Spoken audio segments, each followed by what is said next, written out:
You're listening to Intelligent Data, a podcast by Perficient. Perficient is a global digital consultancy that's transforming how the world's biggest brands connect with customers and grow their businesses. Throughout this series, you'll learn how valuable data is today and how it can transform your business. And now, here's our host, Arvind Murali, Data Chief Strategist and Principal at Perficient. Hello and welcome to the Intelligent Data Podcast. In this podcast, you'll hear Bill Bush discuss the trends in big data, the key difference in data strategy between the edge big data use cases versus the analytic big data use cases, the importance of data classification and data governance in the world of big data, but more importantly, from a data quality and data usage perspective, he touches a lot on the data ethics. Hope you have some fantastic takeaways from our show.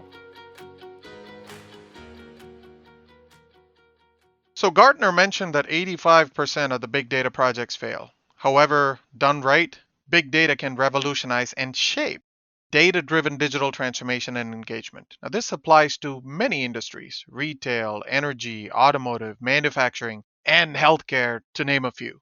So here, to share more information on big data is our industry leader in this space, who has not failed big data implementations. Bill Bush is a Chief Strategist and Big Data Practice Director at Perficient.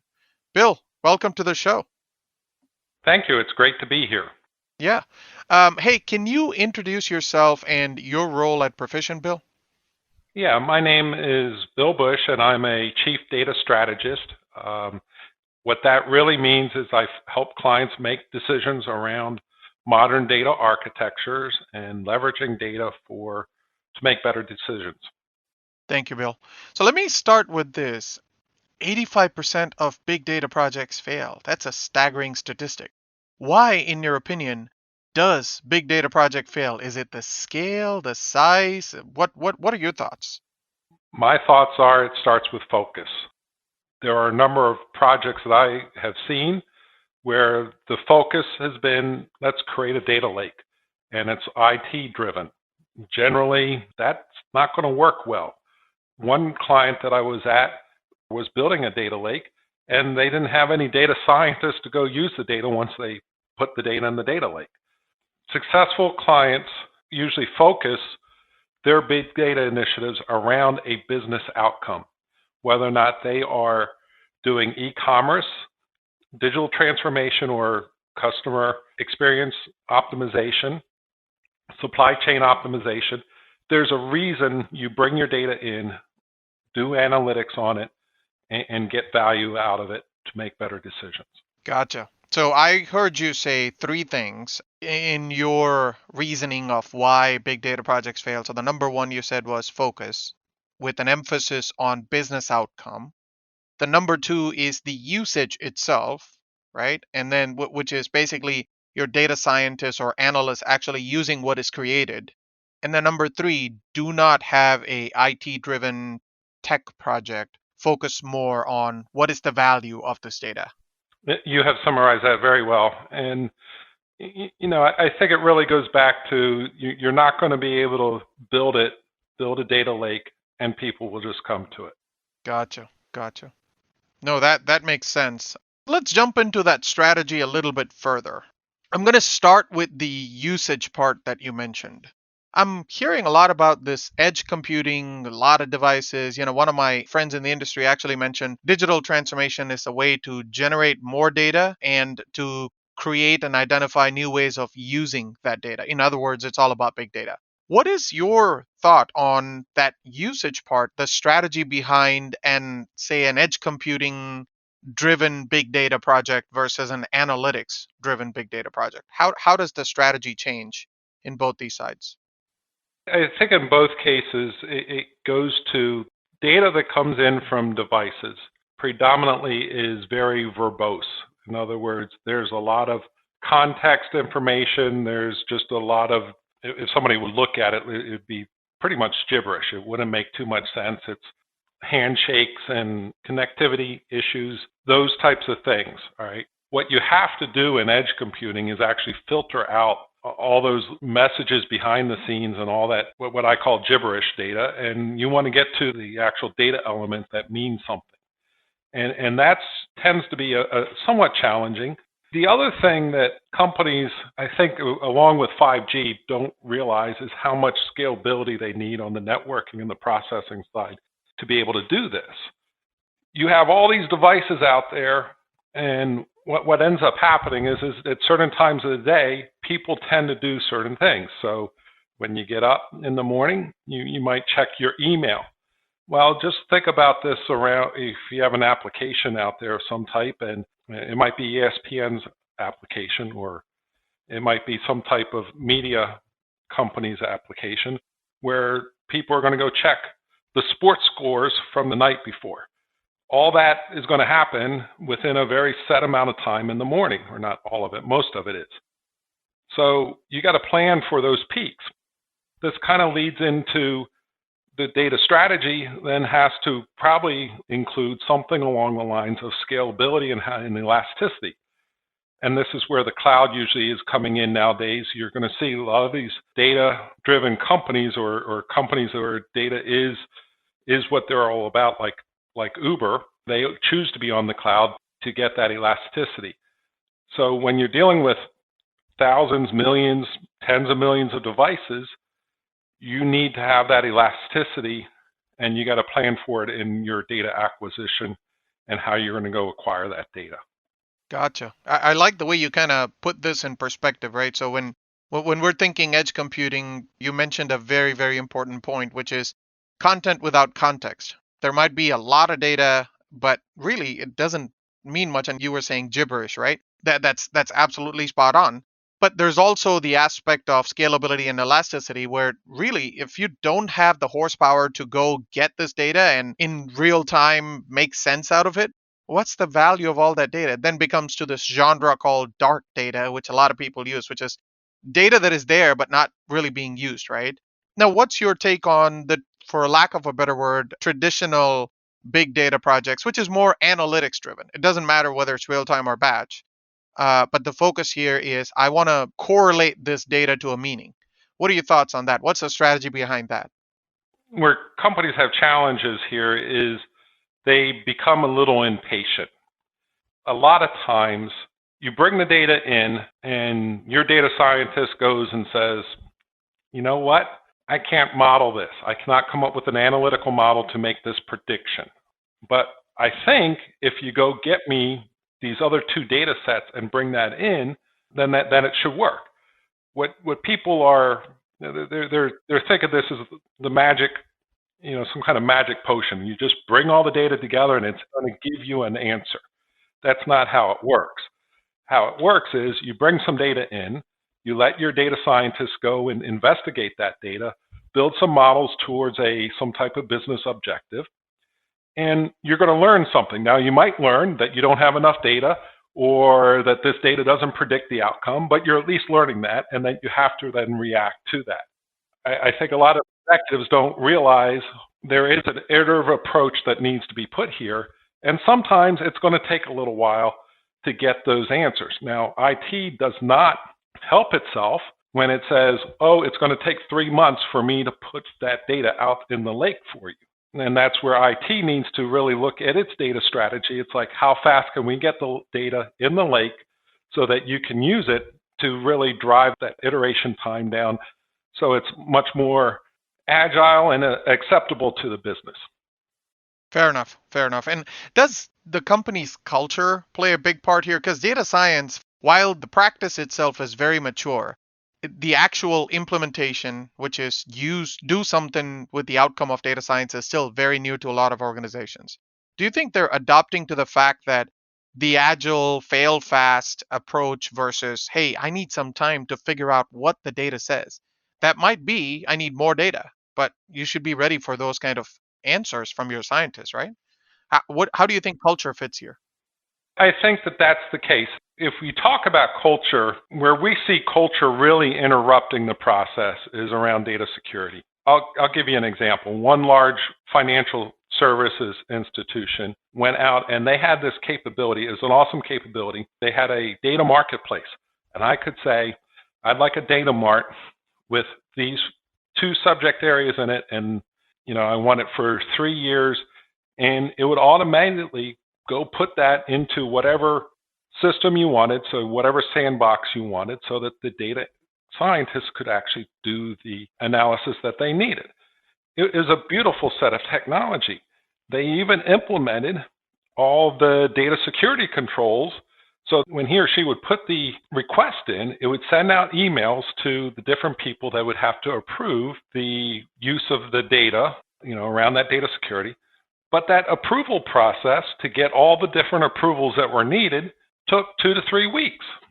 Well, okay, what good is something that will build a data mart overnight if it takes 2 to 3 weeks to get all the approvals? That gets into the culture, and that's usually where companies really struggle in going through and looking at your security processes. Everybody wants to make sure the data is secure. Well, you got to look at, there's a cost to securing data, and fact of securing data, if it prevents you from getting business value from the data, then why even have the data anyway? And that's something that companies need to work through, and they got to look at their processes, and people have to be comfortable with being able to authorize and allowing people to use the data, and having those processes to trust their folks, trust but verify, trust that their data scientists are going to do what they need to do and use the data appropriately. Gotcha. But then I'm going to play the devil's advocate here and ask you a question on data security, right? Especially with Edge, there's going to be a lot more devices generating a lot more data. Obviously, the data we're talking about are personally identifiable information kind of data sets. If there's minimal or no kibosh on security, how can you make sure that the data is not used for the wrong purposes? I mean, data scientists are, after all, trying to figure things out. What kind of compliance or ethics you want to put in place? Actually, I like the ethics term there at the end, because part of it is to really make sure that your data scientists or people using this data understand data ethics and understand your company's data ethics and their take on it. But the other thing that we see is that there's a huge difference between securing some PII information. Right? PII is pretty mature in its definition now, and it's usually a few fields in most data sets. Those fields, unfortunately, a lot of times get replicated throughout different entities or different tables. But the focus should be on, A, do I really need that information in my analysis? You should have the ability to easily filter that information out, filter those columns out if you don't need it. And then the user or the data scientist should actually be kind of, I'll use a term like rewarded by not having to go through as much paperwork or approvals to get the data if they do that. And what companies tend to do is that they overlay this governance and security across everything and treat everything like it's PII. And that's where they really have challenges, as opposed to having a data categorization where PII is at the govern, we're going to get in trouble with the government if we don't secure this. Then your next categorization is confidential, is usually what we use. This is data that is sensitive to our business options that we don't want our competitors to see. And then there's kind of more general use data. It's like, well, yeah, you don't want it to go out of the company, but if you're working for our company, then you should be able to have access to this, right? So there's 3, and sometimes it's 4 or 5 different levels of data, and you got to secure each one separately with separate rules. That way, you focus on your efforts, which your efforts are usually limited, or how much money you can put on these things, to the data that needs to be secured, and only those elements. This kind of also leads into governance a little bit, but the banks, when we implemented back last decade the Basel II Accords or regulations around that, the banks that were successful focused on the 34 elements that really were determined, the risk-weighted assets and all the different attributes for Basel II compliance. But it really got down to a couple dozen attributes. At some banks, they really limited. Others got into a couple hundred. But the bottom line is that they focused it on those areas, and they made sure that data was quality, secured, and governed appropriately. The banks that went and said, well, we're going to use this to drive our whole data governance program, kind of boiled the ocean and didn't go anywhere. And that's the lesson around that. That's fantastic. Since you've started the governance side of things, let's talk about that, right? You mentioned an example about the Basel II regulatory setup. That's to me more structured data. To your point, it's classified, it's defined. There are government websites that mandates what these are. Let's talk about unstructured data. In the world of big data, especially large data sets which are unstructured, what are your thoughts on data governance? I mean, how can organizations not necessarily control data, but put some policies around that unstructured, semi structured, large data sets and make sure they understand how to use it meaningfully and effectively? How can they go about the data governance for those kind of big data sets? I think that enterprises need to have a goal for their data governance activities, especially around data. The example in the Basel II Accords was really there was a business outcome that needed to be happen. And then, but if your focus is on putting up steering committees, identifying stewards and things like that, then your focus is in the wrong place. With the unstructured data, you're going to need to look at it from some different perspectives. One of them is going to be a lot more ethical use. And then the other one is there's some privacy issues now. If you're getting photos in and people are in those photos, then you got to have some policies around the acceptable use of that information, because now you start really getting into privacy issues. Yeah, you don't want to be another Cambridge Analytica scandal, right? I mean, especially with the Facebooks and the Twitters of the world being used in day-to-day lives. That's correct.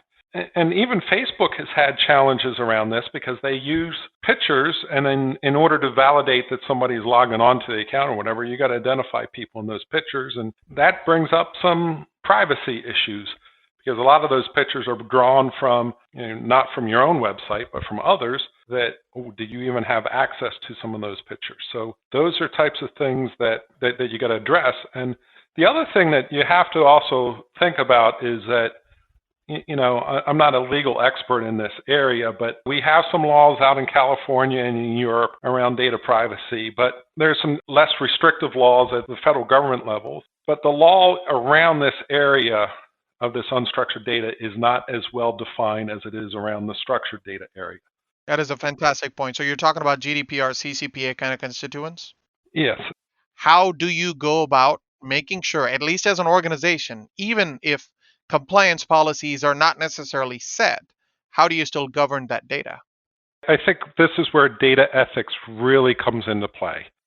Is if you have a culture around data ethics and using this data ethically, and this is a perception issue because you've got to look at your customers. Are the customers viewing you as using the data ethically versus from a business point of view, you might view those ethics are different. But you got to really have that culture. We're going to use this data ethically. Then the other thing you have to go do is, at least from a sense of reasonableness, secure the data. And maybe you can't get down to specific data elements and securing it that way, but at least secure the big data set at the perimeter or to certain groups like marketing or your data scientist group that need it. Those are the two things that I really think that companies need to focus on. As legal cases come forward and what have you, they'll be in, at least they should be in pretty good place if something happens. No, makes sense. Let's shift from compliance to quality. So with big data, you've got big quality issues, data quality, that is, right? How do you see your clients, if not alleviate, maybe reduce the impact of data quality and focus on good data served to analytics purposes? What are some of the things they can do? Well, I think what they need to do is have a way of managing the data quality in, I would say, a little bit more of a reactive way. So you got to prove to me that there's a problem first. A lot of times I go in and clients say, hey, my customer data is inaccurate. It's like, well, okay, what is inaccurate about it? And then they can't quantify it, or what use case is it inaccurate? I went to one healthcare payer and they said, well, our customer data, if we talk to our claims people, the customer data was pretty good. Well, you'd probably think that actually kind of made sense, because from their perspective, it was good, because If it wasn't good, then they would be losing money. But if you went into the quality of care areas where they're using data scientists and what have you, they were saying, well, it is not good. And being able to quantify that, and then once you quantify it, tie it back to a business cost is what's really important. Then you can go address it. You can get funding for addressing it and fixing it. Data scientists tend to tell you when there is a data quality problem. In other words, if they don't have a certain field that they need filled out, and that affects the quality of the analysis, they will be able to tell you that. So if you're dealing with 1 million customers and you lose, say you lose 20% of those in your analysis or whatever because of data quality issues, you're still going to get a pretty decent model out of it. You most likely will get a decent model out of it. So you may not need to address that. There's other issues that you may need to address, depending on the business outcome that is desired.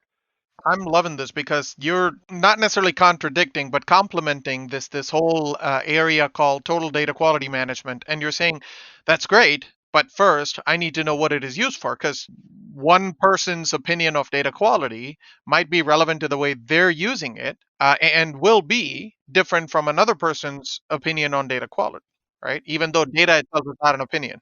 That is 100% correct. And part of any kind of total quality initiative involves measuring. And this is one of the things that I see companies not do, which is to measure their data quality. So if they're going to go govern something, so maybe it's PII information, or maybe it's something like that's very important, like a sales number, or it might be your organizational hierarchy. You need to be able to measure the data quality on those things that are important to you and actually have a report on it. And, a drillable dashboard really kind of helps here. And that ends up quantifying where the problems are. Gotcha. That's fantastic.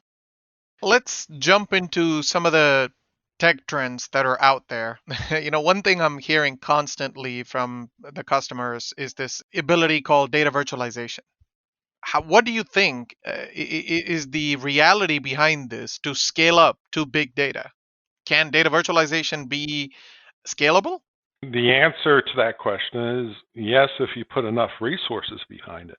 The challenge with data virtualization is that, at the transactional level, if you want to go and say you have some type of customer experience application or a call center application, and you want to see the history for one customer, that software exists. Donato exists. There's a number of data virtualization techniques out there. That works pretty well because what you're doing is you're only pulling back a limited set of data.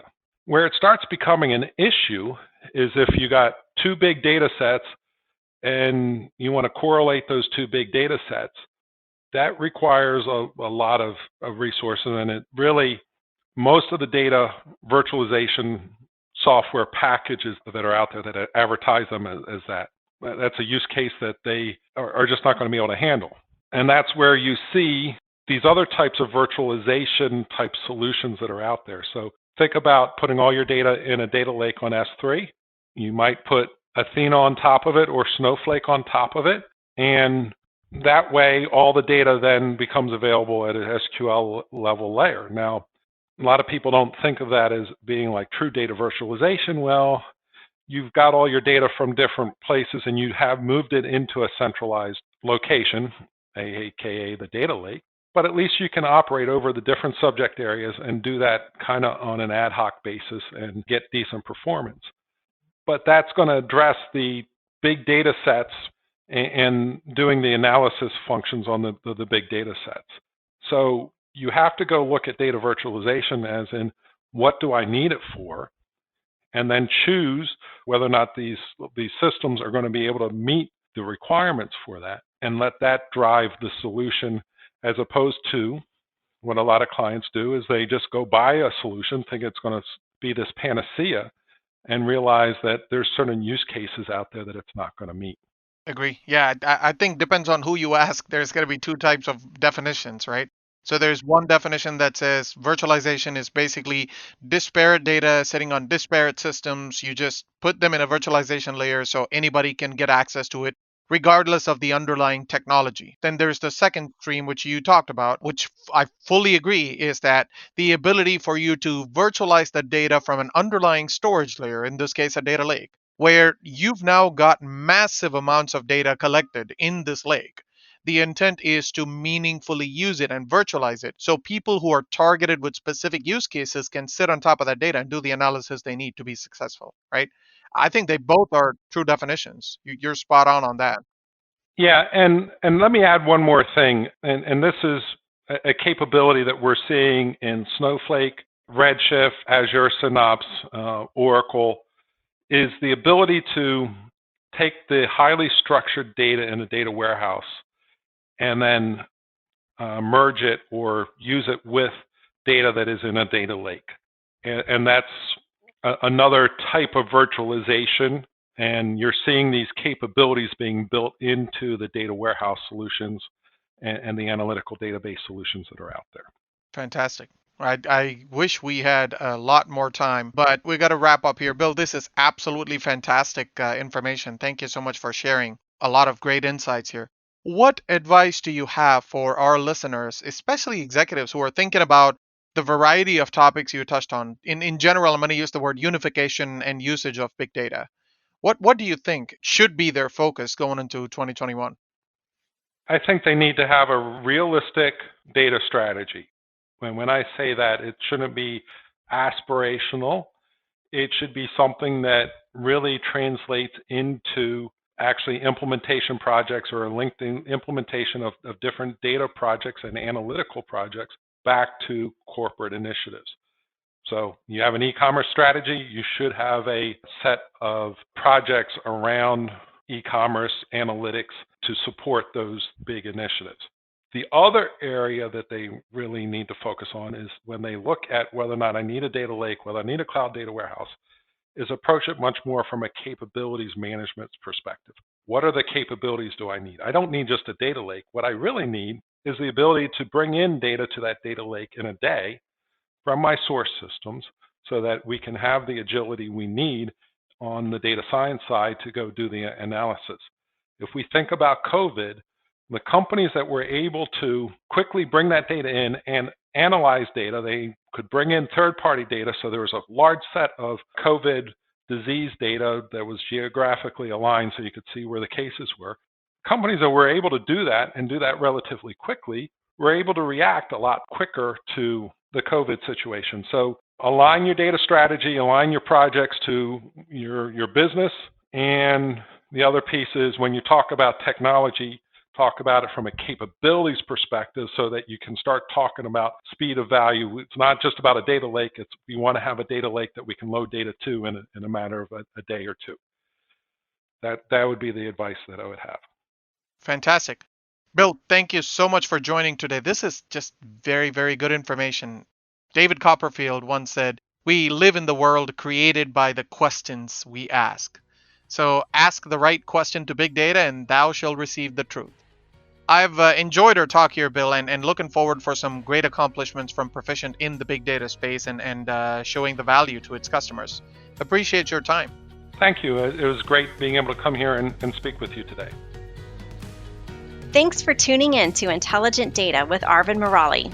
Subscribe to our podcast to make sure you don't miss a single episode. You can find this season along with show notes at perficient.com. Or listen to this series on top podcast platforms, including Apple, Google, Spotify, or Amazon.